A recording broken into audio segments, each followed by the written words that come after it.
Assalamualaikum warahmatullahi wabarakatuh.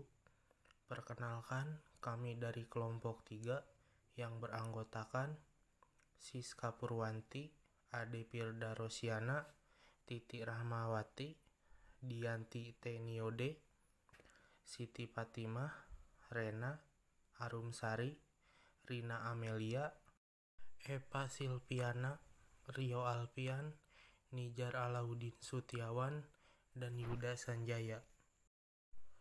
Di sini kelompok 3 akan menjelaskan tentang pemakaian kata, kalimat, dan alinea bahasa jurnalistik.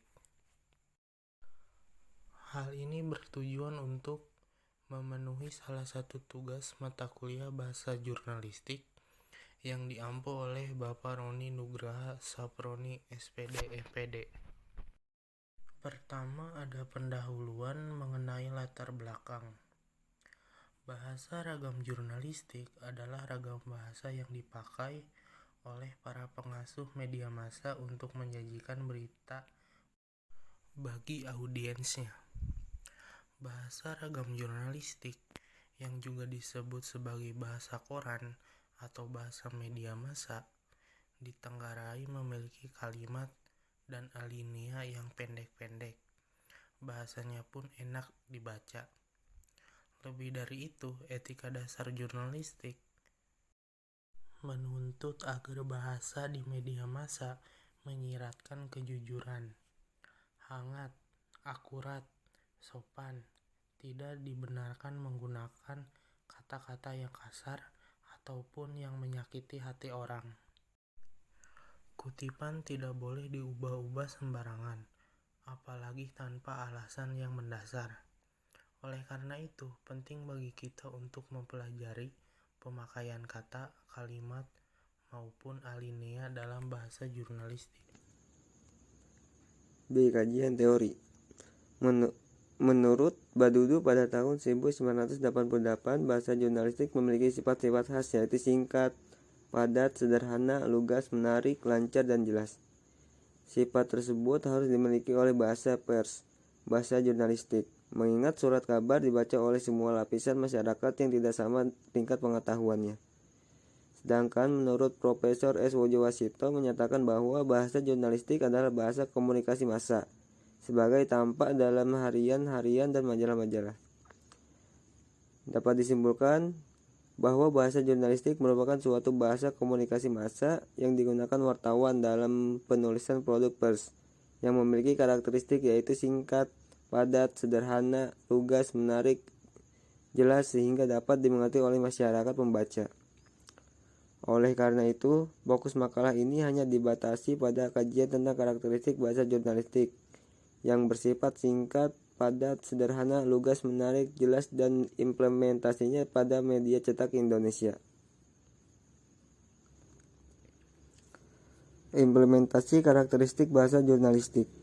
Dipandang dari fungsinya, bahasa jurnalistik merupakan perwujudan dua jenis bahasa, yaitu seperti yang disebut Halliday pada tahun 1972 sebagai fungsi ideasional dan fungsi tekstual atau fungsi referensial, yaitu wacana yang menyajikan fakta-fakta. Namun, persoalan muncul bagaimana cara mengkonstruksi bahasa jurnalistik itu agar dapat menggambarkan fakta yang sebenarnya. Persoalan ini oleh Leach pada tahun 1993 disebut retorika tekstual, yaitu kekhasan pemakaian bahasa sebagai alat untuk mengkonstruksi teks.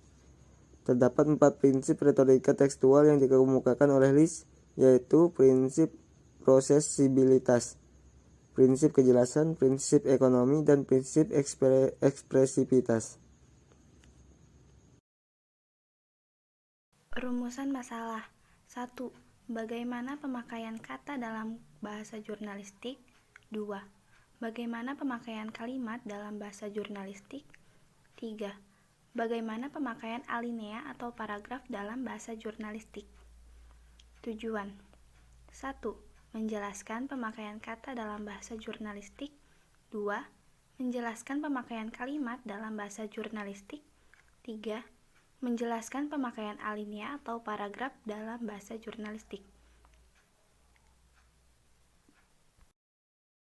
Selanjutnya pembahasan. Bahasa jurnalistik juga mengikuti kaidah bahasa Indonesia baku. Namun, pemakaian bahasa jurnalistik lebih menekankan pada daya kekomunikatifannya. 1. Pemakaian kata-kata yang benar.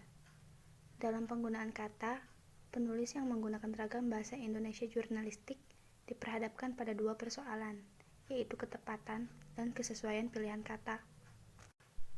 Ketepatan mempersoalkan apakah pilihan kata yang dipakai sudah setepat-tepatnya sehingga tidak menimbulkan interpretasi yang berlainan antara penulis dan pembaca. Sedangkan kesesuaian mempersoalkan pemakaian kata yang tidak merusak wacana. Contoh A. Penculikan mahasiswa oleh oknum Kopassus itu merupakan keteledoran bagi TNI. B. Penculikan mahasiswa oleh oknum Kopassus itu merupakan kejahatan bagi TNI. Penjelasan. Dari dua contoh kalimat tadi, kita akan melihat ada dua kata antara keteledoran dan kejahatan. Untuk penggunaan kata yang tepat, sebenarnya adalah kejahatan. Namun untuk meminimalisir dampak maka diubah menjadi keteledoran. Selanjutnya yaitu penggunaan kalimat efektif.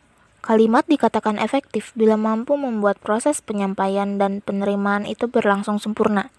Kalimat efektif mampu membuat isi atau maksud yang disampaikan itu tergambar lengkap dalam pikiran si pembaca, persis apa yang ditulis. Keefektifan kalimat ditunjang antara lain oleh keteraturan struktur atau pola kalimat. Selain polanya harus benar, kalimat itu harus pula mempunyai tenaga yang menarik. Contohnya dapat kita lihat pada kalimat berikut. Pangdam 8, garis miring Trikora Maijen TNI Amir Sembiring, mengeluarkan perintah tembak di tempat.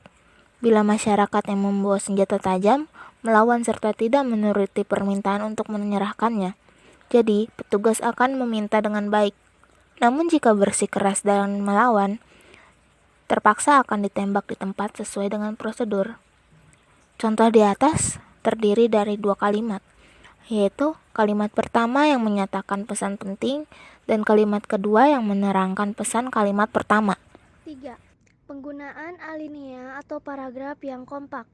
Alinea merupakan suatu kesatuan pikiran, suatu kesatuan yang lebih tinggi atau lebih luas dari kalimat. Setidaknya, dalam satu alinea terdapat satu gagasan pokok dan beberapa gagasan penjelas.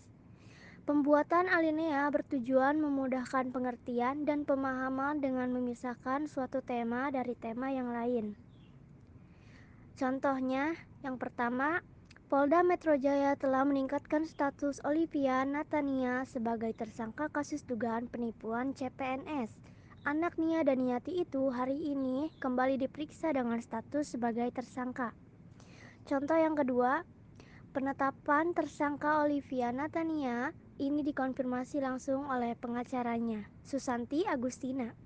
Susanti mengatakan kliennya sudah hadir di Polda Metro Jaya untuk pemeriksaan tersangka. Penjelasan. Dari paragraf di atas, antara paragraf 1 dan paragraf 2 terjadi kesinambungan atau kesesuaian. Paragraf 1 mengungkapkan adanya sebuah peristiwa dan paragraf 2 menjelaskan keakuratan berita tersebut berasal dari sumber terpercaya. Kesimpulan pada materi pemakaian kata, kalimat, dan alinea bahasa jurnalistik.